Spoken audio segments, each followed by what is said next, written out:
Hello दोस्तों, स्वागत है GK Vikram study tube channel में आप सबका। दोस्तों, हमने जीके जीएस का 60 ऐसे क्वेश्चन लेके आए दोस्तों, जो आपके हर एक एग्जाम में बार बार पूछे जाते हैं। तो आप लोग इस वीडियो को पूरा ध्यान से देखिएगा और वीडियो पसंद आए दोस्तों तो लाइक कीजिएगा, दोस्तों के यहाँ जरूर शेयर कीजिएगा। ओके, तो चलिए बिना विलंब किए हुए इस वीडियो को शुरू करते हैं। पहला प्रश्न है, भारत की सबसे बड़ी मीठे पानी की झील कौन सी है? तो सबसे बड़ी मीठे पानी की झील भारत की कौन सी होगा? तो देखिए, पहले क्वेश्चन का राइट आंसर बी होगा, बुल्लर झील। याद रखिएगा दोस्तों, कई बार एग्जाम में पूछा गया है। भारत की सबसे लंबी तट रेखा किस राज्य की है? तो ये भी क्वेश्चन को कई बार एग्जाम में पूछा है कि भारत की सबसे लंबी तट रेखा जो है ये किस राज्य की है? तो दूसरे क्वेश्चन का राइट आंसर ए होगा, गुजरात राज्य की। अगला क्वेश्चन, भारत का सबसे बड़ा कोयला उत्पादक राज्य कौन सा है? तो कोयले के लिए दोस्तों, भारत का सबसे बड़ा उत्पादक राज्य कौन सा होगा कोयले के लिए? तो झारखंड राज्य बताइएगा आप सब, यानी कि answer option number A right हो जाएगा। अगला क्वेश्चन, भारत में थार मरुस्थल किस राज्य में है? तो भारत देश में थार मरुस्थल जो है यह राजस्थान राज्य में हो जाएगा, यानी कि इस क्वेश्चन का सी राइट आंसर सही होगा। आगे बढ़ेंगे दोस्तों कि गंगा नदी का संगम किस स्थान पर होता है? गंगा नदी का संगम जो है ये इलाहाबाद के स्थान पे होता है। याद रखिएगा, इस क्वेश्चन का डी आपका आंसर होगा, इलाहाबाद के स्थान पर जो है गंगा नदी का संगम होता है। आगे बढ़ेंगे दोस्तों कि भारत के किस राज्य में सबसे अधिक चाय का उत्पादन होता है? तो चाय का उत्पादन किस राज्य में सबसे ज्यादा होता है? तो असम राज्य में। इस क्वेश्चन का आंसर ए होगा, असम राज्य में। आगे बढ़ेंगे कि भारत का सबसे बड़ा डेल्टा बताइए कौन सा होगा? तो भारत का सबसे बड़ा डेल्टा सुंदरवन डेल्टा, यानी कि इस क्वेश्चन का सी राइट आंसर होगा। 8 नंबर प्रश्न है, भारत का सबसे पूर्वी राज्य बताइए कौन सा है? तो भारत का सबसे पूर्वी राज्य कौन सा होगा? अरुणाचल प्रदेश राज्य। इस क्वेश्चन का डी ऑप्शन सही हो जाएगा। अगला क्वेश्चन, कौन सी नदी भारत और पाकिस्तान के बीच जल समझौते का हिस्सा है? तो कौन सी नदी भारत और पाकिस्तान के बीच जल समझौते का हिस्सा है? तो सिंधु नदी का। आंसर भी होगा ऑप्शन, याद रखिएगा। अगला क्वेश्चन है कि कौन सी नदी केवल भारत में बहती है? इनमें से बताइए दोस्तों, चार नदी का नाम है, गंगा, यमुना, महानदी या ब्रह्मपुत्र नदी। इनमें से बताइए कि कौन सी नदी केवल भारत देश में बहती है? तो आंसर आप सब कीजिएगा ऑप्शन नंबर बी, यमुना नदी। अगला क्वेश्चन, भारत का सबसे बड़ा मछली उत्पादक राज्य कौन सा है? तो भारत का सबसे बड़ा मछली उत्पादक राज्य आंध्र प्रदेश राज्य हो जाएगा। इस क्वेश्चन का सी राइट आंसर सही होगा। अगला क्वेश्चन, ब्लू माउंटेन भारत के किस राज्य में है? ब्लू माउंटेन भारत के किस राज्य में स्थित है? तो डी आपका आंसर होगा, मिजोरम राज्य में। अगला क्वेश्चन, कौन सी नदी गंगा की सहायक नदी नहीं है? देखिए दोस्तों, बताइए गंगा की सहायक नदी इनमें से कौन सी नहीं है? तो गोदावरी नदी जो है ये गंगा की सहायक नदियां नहीं है। याद रखिएगा, इस क्वेश्चन का डी आपका आंसर सही हो जाएगा। गोदावरी नदी का उद्गम स्थल कहाँ है? गोदावरी नदी का उद्गम स्थल कहाँ पर है? नासिक में। राइट आंसर ऑप्शन ए हो जाएगा, नासिक में जो है दोस्तों गोदावरी नदी का उद्गम स्थल है। अगला क्वेश्चन, भारत में गन्ने का सबसे ज्यादा उत्पादक राज्य कौन सा है? तो भारत देश में गन्ने का सबसे ज्यादा उत्पादक राज्य कौन सा है? तो उत्तर प्रदेश राज्य दोस्तों गन्ने के लिए जाना जाता है। आप सब याद रखिएगा, इस क्वेश्चन का सी राइट आंसर होगा। आगे बढ़ेंगे कि भारत के किस राज्य में चिल्का झील है? भारत के किस राज्य में दोस्तों चिल्का झील स्थित है? तो उड़ीसा राज्य, यानी कि ए ऑप्शन जो है ना आपका सही हो जाएगा। अगला क्वेश्चन, इसमें पूछा है कि भारत का सबसे बड़ा बंदरगाह कौन सा है? भारत देश का सबसे बड़ा बंदरगाह कौन सा है? मुंबई बंदरगाह। याद रखिएगा आप सब, मुंबई बंदरगाह जो भारत का सबसे बड़ा बंदरगाह कहलाता है। अगला क्वेश्चन, नर्मदा और ताप्ती नदियों किस समुद्र में गिरती है? नर्मदा नदी और ताप्ती नदी दोनों नदियों जो है ये किस समुद्र में गिरती है? तो अरब सागर में जाके गिरती है। आपका आंसर क्या होगा दोस्तों? ऑप्शन बी होगा। अगला क्वेश्चन, कौन सी नदी दक्षिण भारत की सबसे लंबी नदी है? कौन सी नदी दक्षिण भारत की सबसे लंबी नदी है? तो गोदावरी नदी हो जाएगा दोस्तों। इस क्वेश्चन का डी आपका आंसर सही हो जाएगा। अगला क्वेश्चन, भारत में लौह अयस्क का सबसे बड़ा उत्पादक राज्य कौन सा है? तो भारत में देखा जाए लौह अयस्क का सबसे बड़ा उत्पादक राज्य तो वो हो जाएगा दोस्तों ओडिशा राज्य। डी आपका सही उत्तर हो जाएगा। अगला क्वेश्चन, चंबल नदी किसकी सहायक नदी है? चंबल नदी है ना, ये किसकी सहायक नदी है? तो यमुना नदी की हो जाएगा दोस्तों। चंबल नदी एक सहायक नदी है। याद रखिएगा इस क्वेश्चन का बी ऑप्शन सही हो जाएगा। अगला क्वेश्चन, नर्मदा नदी किस दिशा में बहती है? नर्मदा नदी जो है ये किस दिशा में बहती है? तो पूर्व से लेकर पश्चिम तक। पूर्व से पश्चिम जो है ये बहती है दोस्तों नर्मदा नदी। नर्मदा नदी। इस क्वेश्चन का राइट आंसर क्या होगा? ऑप्शन नंबर ए हो जाएगा। अगला क्वेश्चन, सतलुज नदी का उद्गम स्थल कहाँ है? बताइए, सतलुज नदी का उद्गम स्थल कहाँ स्थित है? तो तिब्बत में। इस क्वेश्चन का डी आपका आंसर होगा। सतलुज नदी का जो उद्गम स्थल है यह तिब्बत में स्थित है। अगला क्वेश्चन, भारत में सबसे बड़ी नदी बताइए। भारत में सबसे बड़ी नदी कौन सी है? गंगा। गंगा यानी कि आंसर इसका ए हो जाएगा। अगला क्वेश्चन, किस महासागर को शांत महासागर कहा जाता है? किस महासागर को शांत महासागर कहा जाता है? तो प्रशांत महासागर को। याद रखिएगा दोस्तों, सी आपका आंसर होगा। प्रशांत महासागर जो है इसे शांत महासागर कहा जाता है। अगला क्वेश्चन, गंगा नदी का संगम स्थान कौन सा है?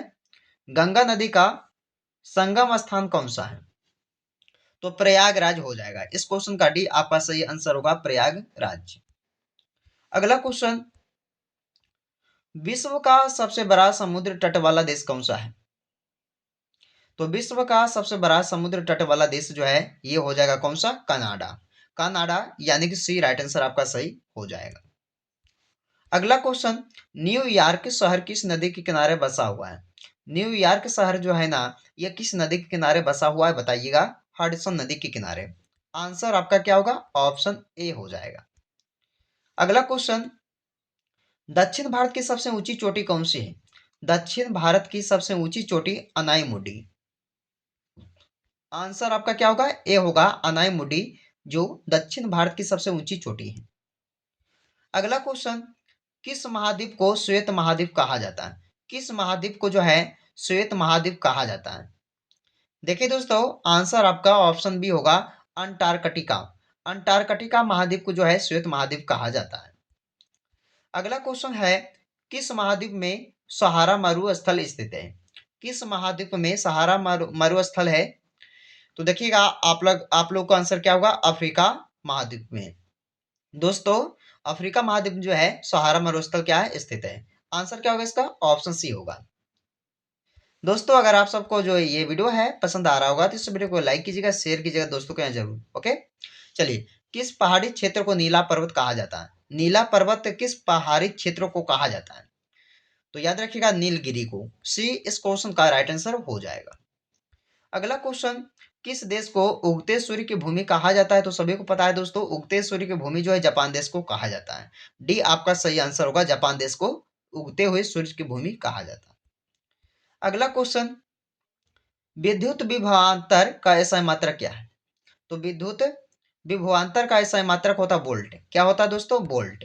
याद रखिएगा, एग्जाम के लिए काफी मोस्ट इंपोर्टेंट क्वेश्चन है। अगला क्वेश्चन, भारतीय संविधान। देखिए दोस्तों, भारतीय संविधान कितने मौलिक अधिकार प्रदान करता है? तो 6। इस क्वेश्चन का डी आपका आंसर होगा 6।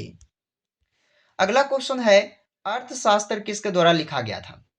अर्थशास्त्र जो है ये किसके द्वारा लिखा गया था? कौटिल्य के द्वारा लिखा गया था। आंसर क्या होगा इसका? ऑप्शन ए हो जाएगा। दोस्तों अगर किसी भी क्वेश्चन का आंसर आप सबको पता है कमेंट कीजिएगा, ओके। भारत में हरित क्रांति का नेतृत्व किसके द्वारा किया गया था? तो भारत में हरित क्रांति का नेतृत्व जो है ये किसके द्वारा किया गया है? तो याद रखिएगा एम.एस. स्वामीनाथन द्वारा। अगला क्वेश्चन, किसे भारत के फ्लाइंग सिख के रूप में जाना जाता है? देखिए फ्लाइंग सिख के रूप में जो है भारत में किन्हें जानते हैं? तो मिल्खा सिंह को जानते हैं। सी राइट आंसर आपका सही हो जाएगा। आगे बढ़ेंगे दोस्तों, नाइट्रोजन का परमाणु द्रव्यमान कितना होता है?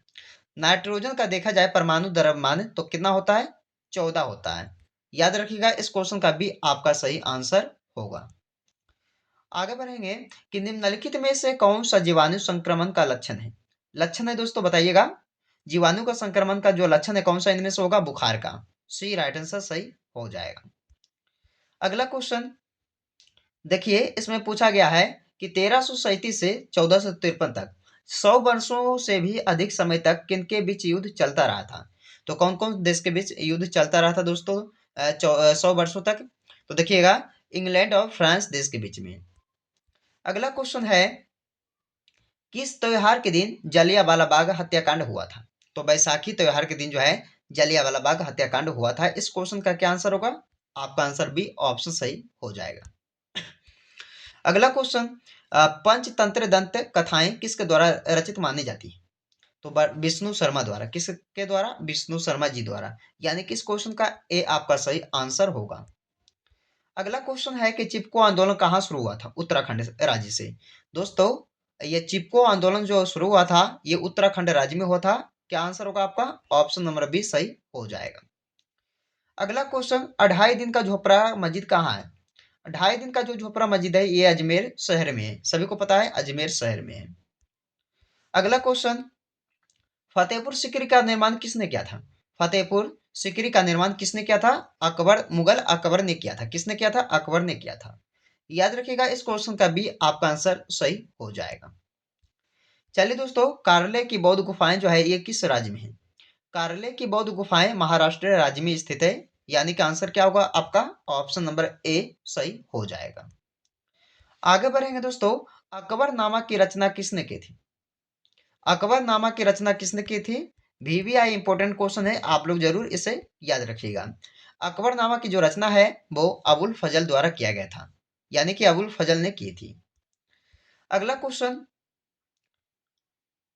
गीता रहस्य नामक ग्रंथ किसके द्वारा लिखा गया है? गीता रहस्य के नामक ग्रंथ को किसके द्वारा लिखा गया है? तो ये लिखा गया था किसके द्वारा दोस्तों? तो बाल गंगाधर तिलक जी के द्वारा जो है लिखा गया था गीता रहस्य नामक ग्रंथ को। यानी कि इस क्वेश्चन का सी राइट आंसर सही हो जाएगा। अगला क्वेश्चन, लाला लाजपत राय का निवास स्थल कहाँ है? कहाँ था दोस्तों लाला लाजपत राय का निवास स्थान? तो ये पंजाब हो जाएगा, पंजाब राज्य। चलिए इसका आंसर क्या होगा दोस्तों? ऑप्शन बी हो जाएगा। अभिनव भारत समाज की स्थापना किसके द्वारा की गई है? अभिनव भारत समाज की स्थापना जो है ये किया गया था विनायक सावरकर के द्वारा। किसके द्वारा? विनायक सावरकर के द्वारा। यानी कि इस क्वेश्चन का डी आपका सही उत्तर हो जाएगा। आगे बढ़ेंगे कि किस वर्ष दक्षिण अफ्रीका से महात्मा गांधी भारत वापस आए थे? देखिए मोस्ट VVI क्वेश्चन ये भी आपके लिए बन सकता है, तो इसे भी आप लोग जरूर याद रखिएगा। तो दक्षिण अफ्रीका से जो है महात्मा गांधी भारत वापस आए थे 1915 ईस्वी में। सी राइट आंसर सही हो जाएगा। प्राचीन काल में अवध को किस नाम से जाना जाता था? मोस्ट VVI क्वेश्चन दोस्तों कि अवध को जो है प्राचीन काल में किस नाम से जानते थे?